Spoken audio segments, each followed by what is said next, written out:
Halo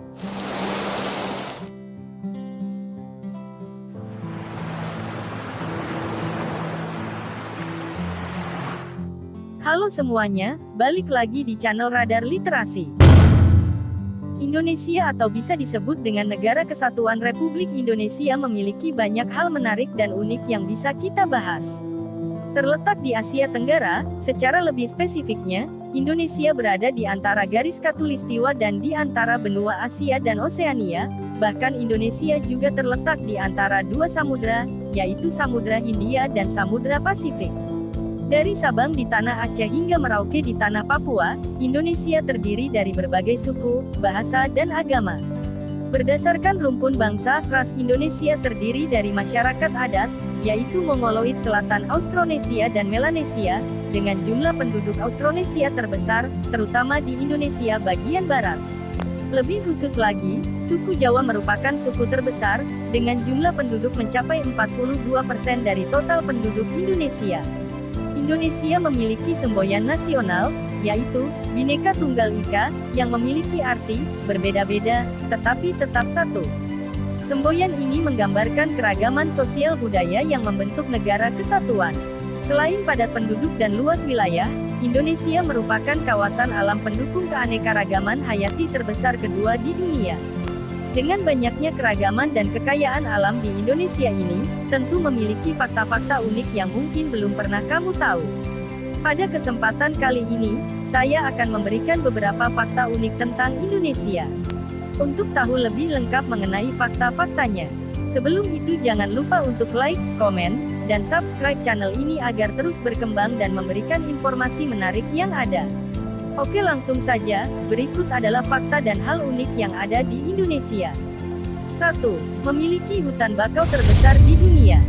Tahu gak guys kalau hutan bakau dikenal juga dengan nama hutan mangrove merupakan hutan yang tumbuh di perairan payau dan dipengaruhi oleh pasang surut air laut. Ekosistem ini dapat mengurangi abrasi tanah yang disebabkan oleh air laut. Di Indonesia, luas hutan mangrove mencapai 2,5 sampai 4,5 juta hektar. Hal ini membuat Indonesia berada di posisi sebagai negara dengan luas hutan mangrove terluas di dunia, yang kemudian disusul oleh Brazil, Nigeria dan Australia. Luas hutan mangrove Indonesia diperkirakan mencapai 25% dari total hutan mangrove yang ada di dunia. Sungguh luar biasa bukan? 2. Negara dengan suku bangsa terbanyak di dunia. Nah, sebagai negara kepulauan yang memiliki penduduk dari Sabang sampai Merauke dan memiliki semboyan Bhinneka Tunggal Ika, Indonesia memiliki suku bangsa terbanyak di dunia. Terhitung Indonesia memiliki lebih dari 740 suku bangsa di Indonesia, 270 di antaranya diketahui hanya ada di Pulau Papua.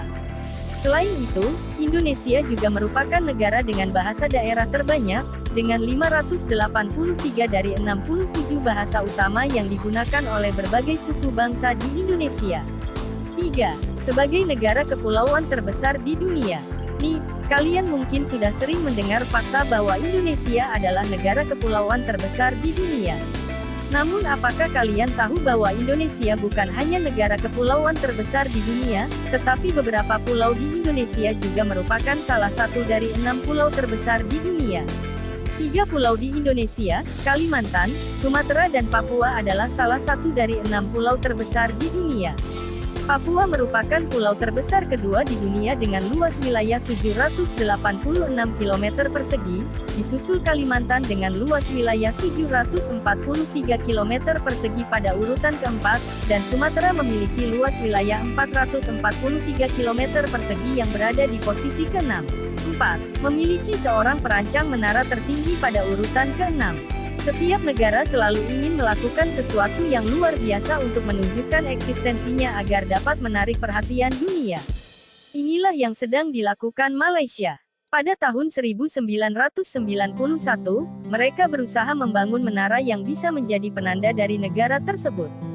Pada tahun 1995, menara ini sekarang dikenal sebagai Menara Kuala Lumpur. Menara ini merupakan menara tertinggi ke-6 di dunia dengan tinggi mencapai 421 meter. Menara yang megah ini memiliki sejarah tersendiri, khususnya bagi masyarakat Indonesia. Hal yang perlu kalian tahu adalah perancang menara ini adalah seseorang dari negara Indonesia, yaitu Ir. Ahmad Murdijat, lulusan ITB yang sudah 14 tahun bekerja di Malaysia. Meski sudah bekerja selama itu di Malaysia, dia tetap tidak mau melepaskan kewarganegaraan Indonesia dan tidak akan pernah mengubahnya. 5. Peraih Thomas Cup terbanyak. Piala Thomas atau Thomas Cup adalah sebuah penghargaan dari kejuaraan bulu tangkis internasional terbesar yang diadakan setiap 2 tahun sekali. Dalam pertandingan ini, setiap negara mewakili satu tim putra yang terdiri dari 3 tunggal putra dan 2 ganda putra. Indonesia menjadi negara dengan Piala Thomas terbanyak sejak diselenggarakan pada tahun 1949, kemudian disusul oleh China dan Malaysia. Tim Piala Thomas Indonesia membawa kembali total 13 piala untuk pertama kalinya pada tahun 1958 dan terakhir pada tahun 2002. 6. Negara yang keluar dan masuk di PBB. Perserikatan Bangsa-Bangsa (PBB) adalah organisasi global yang bertujuan untuk mencegah konflik antara negara-negara di dunia dan untuk secara tegas menghadapi negara besar agar tidak melakukan aksi militernya terhadap negara kecil.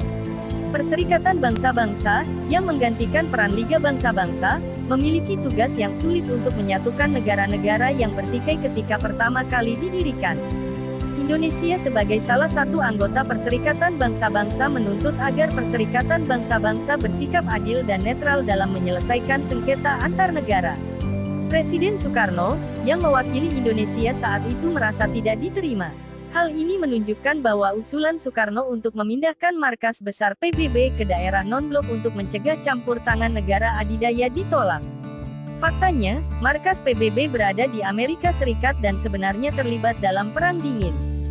Soekarno menyatakan penarikan Indonesia dari PBB pada Januari tahun 1965. Hal ini dilakukan karena merasa bahwa PBB tidak bisa lagi bertindak adil atas perselisihan antara Indonesia dan Malaysia. Namun, Indonesia kembali ke Perserikatan Bangsa-Bangsa pada tanggal 19 September tahun 1966 sebagai anggota konferensi urutan ke-60, setelah Soekarno digulingkan dan kekuasaan jatuh ke tangan Presiden Soeharto. 7. Gamelan masuk pada kurikulum sekolah di negara maju. Gamelan merupakan seni budaya yang ada di Indonesia. Budaya ini berkembang di beberapa bagian Nusantara, yaitu Jawa, Sunda, Bali, dan Lombok. Instrumen ini awalnya terbuat dari logam dan telah berubah bentuk hingga sekarang. Percaya atau tidak, gamelan ini berkembang tidak hanya di Indonesia, tetapi juga di beberapa negara maju lainnya seperti Singapura, Amerika Serikat, Jepang, bahkan sampai ke Selandia Baru. Di Singapura, gamelan dan keroncong telah menjadi bagian dari kurikulum mereka. Saat ini, gamelan wajib untuk dipelajari hampir di setiap sekolah dasar di Singapura. Bahkan, hampir seluruh wilayah di Singapura terdapat alat musik asal Indonesia ini. 8. Terdapat patung Jenderal Sudirman di Kementerian Pertahanan Jepang. Sebagai warga negara Indonesia maka kalian harus bangga pada diri sendiri. Hal ini dikarenakan patung Jenderal Sudirman, pahlawan kebanggaan Indonesia, kini berdiri di depan Kementerian Pertahanan Tokyo, Jepang. Patung Jenderal Sudirman setinggi 4 meter ini merupakan satu-satunya patung pahlawan asing yang dipamerkan di Jepang. Hal ini tentu merupakan suatu kehormatan dan keistimewaan bagi Indonesia. Patung ini diresmikan pada tanggal 14 Januari tahun 2011. Patung ini merupakan hadiah dari Kementerian Pertahanan RI kepada Kementerian Pertahanan Jepang. Setelah diselidiki, patung itu didirikan untuk menghormati Jenderal Sudirman, seorang tokoh penting dalam sejarah Indonesia dan Jepang. Dalam sejarahnya, Jenderal Sudirman pernah bergabung dengan Pembela Tanah Air Petat, sebuah organisasi yang dibentuk oleh Jepang. 9. Indonesia pernah memproduksi seragam militer NATO. Indonesia adalah negara yang kaya akan sumber daya alam. Hal ini telah diakui secara internasional. Namun sayangnya, sumber daya manusianya belum dimanfaatkan secara maksimal. Perusahaan PT Sritex Tekstil Solo yang bergerak pada bidang tekstil mampu menjadi produsen pakaian militer terkemuka. Tidak hanya seragam militer nasional seperti Tentara Nasional Indonesia (TNI), tetapi juga seragam militer dunia internasional seperti North Atlantic Treaty Organization (NATO). Perusahaan ini memprioritaskan 3 faktor utama, yaitu tentang kualitas, pengiriman tepat waktu, dan harga yang kompetitif yang memungkinkannya untuk terus tumbuh dan tetap bisa menghasilkan produk yang baik. 10. Presiden RI ketiga pemegang 46 hak paten aeronautika di dunia. Mungkin kalian semua sudah tahu siapa Presiden ketiga Republik Indonesia. Presiden ketiga Republik Indonesia adalah Baharudin Yusuf Habibie atau biasa dikenal dengan B.J. Habibie. Tentunya ia merupakan ilmuwan terpercaya di